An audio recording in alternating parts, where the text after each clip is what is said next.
Halo semua, buat kalian yang mainan Discord, bolehlah join ke server kita yaitu Anime Indonesia Community. Di server itu kalian bisa bebas membahas hal-hal berbau Jepangan.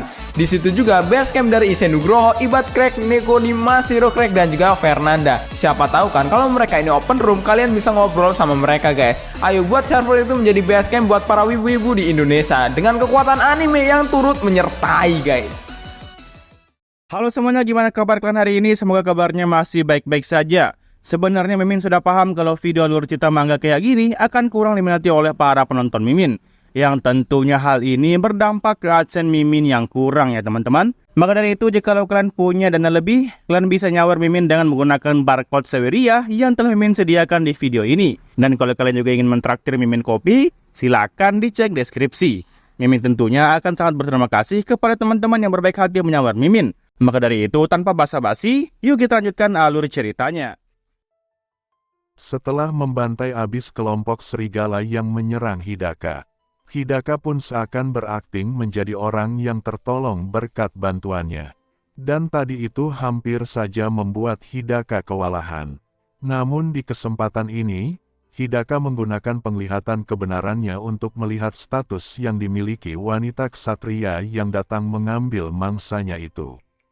Namanya adalah Sierra Echarlat. Levelnya cukup tinggi yaitu level 32. Dia ini mempunyai job sebagai ksatria tingkat lanjut. Dia ras manusia dan dijuluki dengan sebutan Raja Ksatria Putih. Untuk FP hingga intelektualnya, masih normal sesuai dengan levelnya. Perlengkapan yang dia gunakan adalah pedang rapier. Spell yang dia miliki diantaranya ada badai salju, kecepatan es, bilah es. Sementara untuk mantra atau spell aslinya sendiri hanya satu yaitu pedang angin es. Hidaka mulai memahami gadis yang satu ini. Tetapi melihat ekspresi Hidaka yang fokus melihat status Sierra. Sierra pun bilang kalau ucapannya barusan tidak sesuai dengan ekspresinya. Hidaka terlihat tidak senang setelah ditolong. Hidaka yang menyadari Sierra berjalan cukup dekat ke arahnya, seketika terkejut dan menghentikan penglihatannya. Tak lama kemudian datang satu orang lagi yang memanggil Sierra dengan sebutan Tuan. Yang karena Hidaka bersama Sierra, Hidaka pun ikut masuk ke dalam kereta kuda orang itu. Orang itu kini mulai memperkenalkan dirinya dengan nama William Vector. Dan dirinya adalah seorang pedagang keliling. Sementara untuk orang yang jadi supir kereta kuda ini dikenal dengan nama Keis. Keis mengucapkan salam kenal kepada mereka. Dan Sierra juga ikut memperkenalkan diri bahwa namanya adalah Sierra. Tepatnya adalah Sierra Scarlet. Hidaka mulai memberitahukan namanya dengan sebutan Nito. Mendengar nama Nito itu, Sierra menatap curiga ke Hidaka. Sierra bilang kalau nama itu merupakan nama yang aneh. Hidaka di dalam hati bertanya kebingungan kalau apakah dirinya terlihat mencurigakan di mata gadis ini. Kereta kuda terus berjalan. William menjelaskan bahwa mereka saat ini sedang dalam perjalanan menuju kota Rashausen. Mereka bertujuan untuk mengantarkan barang dagangan miliknya. Dan secara kebetulan, mereka sudah saling kenal dengan Nona Sierra. Dan sebagai ganti pengawalannya, mereka pun akhirnya memberikan Sierra tumpangan. Mendengar mereka menyewa Sierra sebagai pengawal, Nito pun menjadi tidak enak karena ikut bersama mereka. Namun William menimpali bahwa semakin banyak pengawal maka mereka menjadi semakin tenang dalam perjalanan. Tetapi selain itu, William tidak menduga kalau Sierra rupanya orang yang cukup hebat. William sebelumnya sempat kaget saat Sierra tiba-tiba melompat dan berkata merasakan sesuatu. Tanpa peringatan apapun Sierra dengan nekat lompat dan menghampiri sumber tersebut. Sejujurnya William tidak menyangka bisa melihat seorang White Night King yang terkenal itu secara langsung. Sierra dengan nada yang malu-malu mencoba merendah kalau itu bukan sesuatu yang besar. Di sini Nito yang penasaran mengenai julukan White Night King itu, kemudian langsung menanyakannya kepada William. William yang mengetahui Nito tidak tahu dengan julukan itu, tentunya menjadi cukup terkejut. Jadi di ibu kota Rashausen, Terdapat seorang raja yang memerintah selama beberapa generasi ini. Raja saat ini dikenal dengan nama Arnold Rashausen. Dan untuk White Knight King Corps itu, sebenarnya adalah sebuah regu yang berada di bawah perintah langsung dari sang raja. Namun kebenaran mengenai regu itu sebenarnya masih belum diketahui secara pasti. Katanya sosok dari mereka itu hampir tidak pernah terlihat di mata publik manapun. Bisa melihatnya saja di tempat seperti ini bahkan sudah merupakan keajaiban. Sierra lagi-lagi membalas kalau hal itu bukanlah sesuatu hal yang besar. Di lain sisi, sebenarnya Hidaka juga cukup terkejut. Dia tidak menyangka kalau dia bisa bertemu dengan gadis cantik yang mempunyai rambut berwarna perak ini, rasanya seperti menemukan seorang heroin saat berada di isekai. Sierra kemudian balik menimpali, dirinya juga sudah kenal dengan William si pedagang. Tetapi William nampak canggung, dan berkata bahwa dirinya tidak pantas jika dibandingkan dengan Sierra. Intinya mereka saling merendah seperti para sepuh. Sierra mengaku sifat rendah hati dari William. Tetapi di dunia pedagang saat ini, tidak ada yang tidak mengenali nama dari William Vector. Bahkan dia mempunyai kain yang langka, dan jarang ditemukan di pasar manapun. Cara berbisnis yang sangat cerdas untuk bermacam-macam negara yang dia lewati. Nito mulai paham dengan personalnya William. Pantas saja William saat ini membutuhkan pengawal agar dirinya tidak diserang oleh bandit. William bilang kalau dia sangat bersyukur dengan perlindungan dari pengawal. Karena berkat itulah, mereka serikat pedagang masih bisa berkembang hingga saat ini.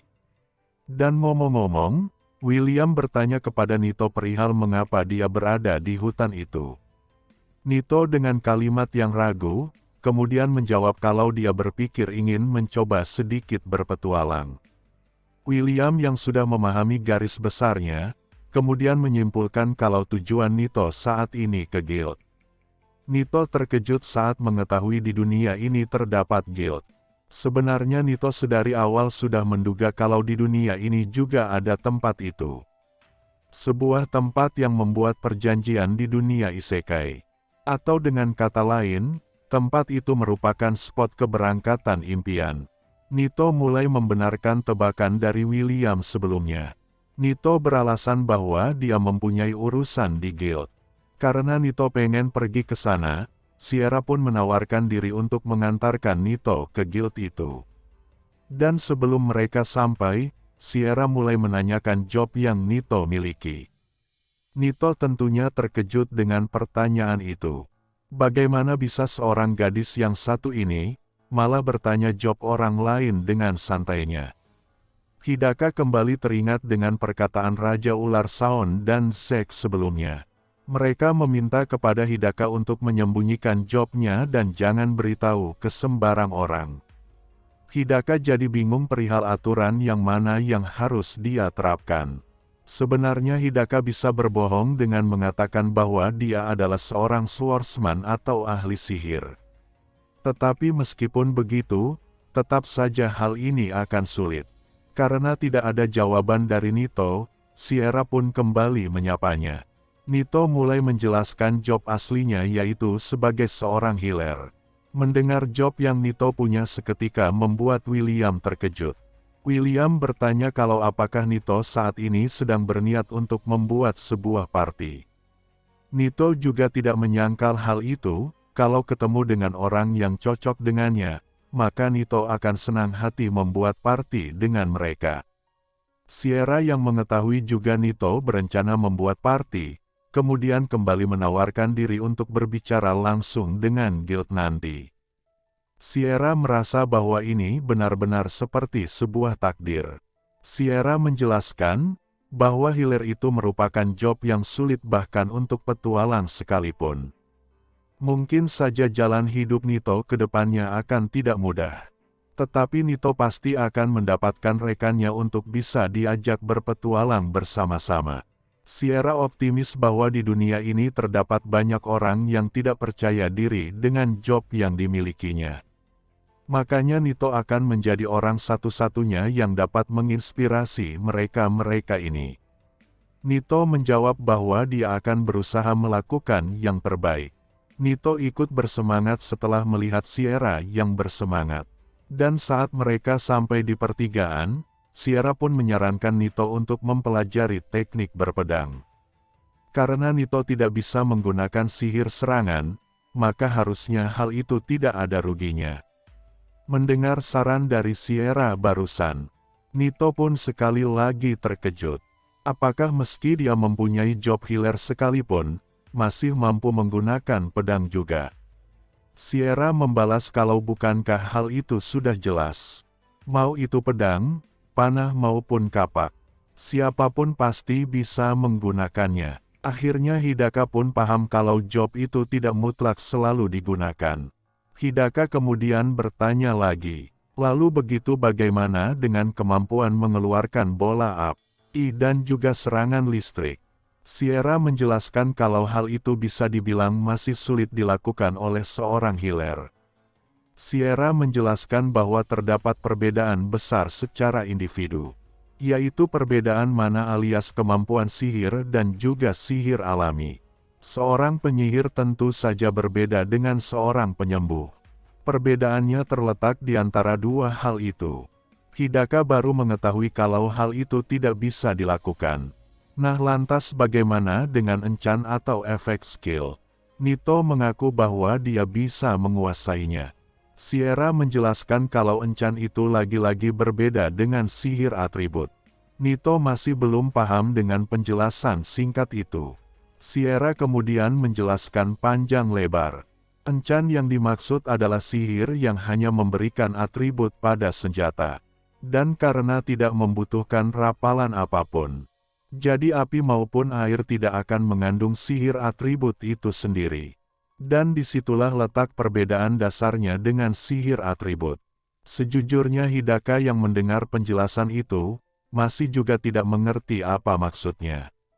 Sierra kembali bersikap optimis bahwasanya sangat jarang terdapat seorang healer yang bisa menggunakan encan ini. Terlebih lagi Nito akan mempelajari teknik berpedang saat sampai di kota nanti. Nito sepertinya cukup yakin akan hal itu. Dan Nito ikut optimis kalau sepertinya hal itu sudah bagus.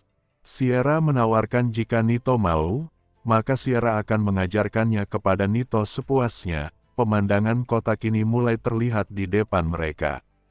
Singkatnya mereka pun akhirnya sampai di desa Tarnya. William menawarkan kepada Sierra dan Nito untuk beristirahat sebentar di desa ini.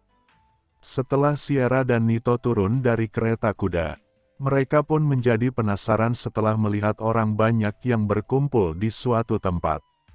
Sierra bertanya kepada seseorang di sana mengenai mereka sedang apa. Apakah terjadi sesuatu di desa ini? Mengetahui seorang wanita berzirah membutuhkan informasi, orang-orang pun perlahan memberikan jalan kepada mereka. Dan seorang kakek yang terdapat di tengah orang-orang kemudian menanyakan perihal siapa mereka ini. Setelah Sierra menceritakan panjang lebar tentang tujuan dan identitas mereka, kakek itu pun akhirnya paham secara garis besarnya.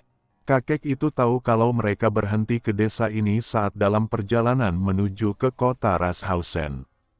Namun kakek ini malah meminta maaf kepada mereka. Soalnya desa mereka saat ini sedang tidak dapat melayani tamu. Sang kakek mengaku bahwa desa mereka telah diserang oleh bandit.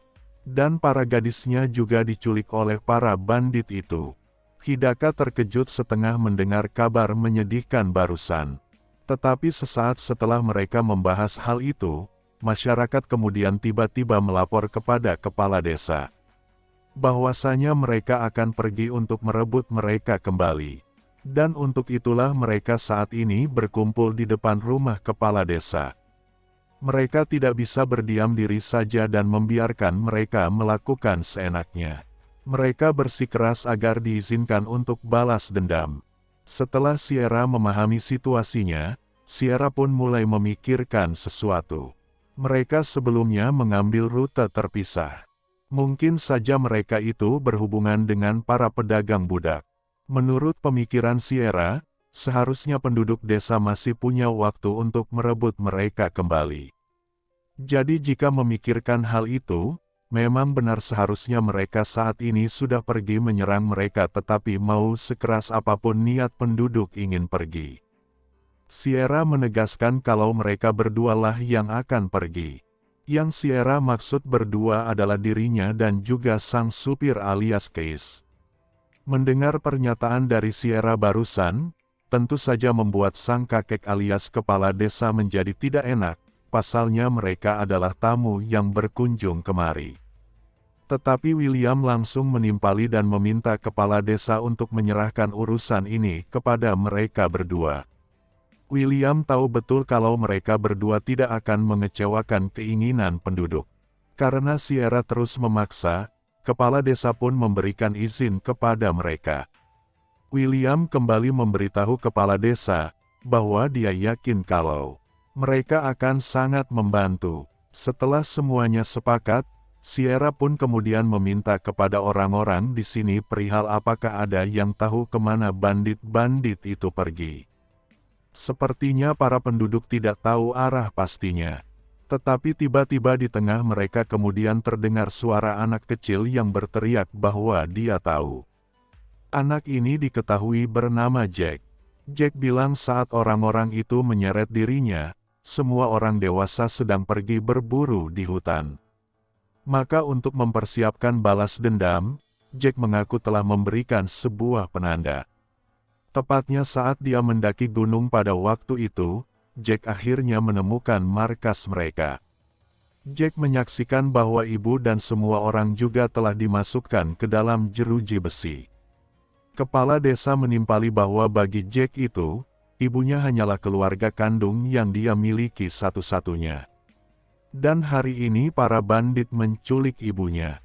Jack kemudian mulai berteriak dan bersedia untuk membawa Kak Sierra ke sana. Jack sangat ingin menyelenggarakan semuanya termasuk ibunya sendiri. Singkatnya hari penyerangan pun tiba. Sierra beserta dengan pasukan yang ikut kemudian pergi ke markas bandit. Jadi itulah markas para bandit yang dicari-cari oleh para penduduk desa. Sierra yang memahami bahwa kondisinya cukup berbahaya, kemudian berpesan kepada Jack untuk kembali saja ke desa. Sierra bertanya memastikan kalau Jack pasti mampu kembali sendirian. Jack menuruti permintaan Kak Sierra dan dia pun pergi melalui semak-semak di tengah hutan. Para bandit nampaknya saling ngobrol dan bercanda. Hidaka juga melihat jelas jeruji-jeruji yang menahan para wanita. Hidaka sesaat merasakan seperti sedang menjalankan event dalam sebuah game. Setelahnya Sierra pun memberitahu Nito, bahwa dia dan Keis akan melihat keadaan sekitar. Dan begitu mereka selesai mengamati, mereka berdua pasti akan mengirim sinyal untuk Nito. Nito sangat diharapkan untuk berjaga di tempat persembunyian ini. Mendengar perintah yang ditujukan kepadanya, Nito hanya bereaksi keheranan. Nito kembali diperingatkan bahwa dia adalah seorang healer, dan seorang healer tidak dapat melancarkan serangan. Nito setidaknya bisa membantu mereka berdua tanpa memaksakan dirinya menghadapi para bandit itu. Nito cuman mengiyakan dan mengerti dengan tugas yang diberikan untuknya. Setelah Sierra dan Keis telah pergi, Hidaka di belakang kembali memaklumi jobnya sebagai healer. Mau bagaimana lagi? Meskipun levelnya Hidaka saat ini lebih tinggi dari mereka, tetapi rupanya dirinya masih dicurigai oleh Sierra. Jadi untuk sekarang ini, Hidaka berencana akan melihat kemampuan dari seorang White Knight alias Ksatria Putih.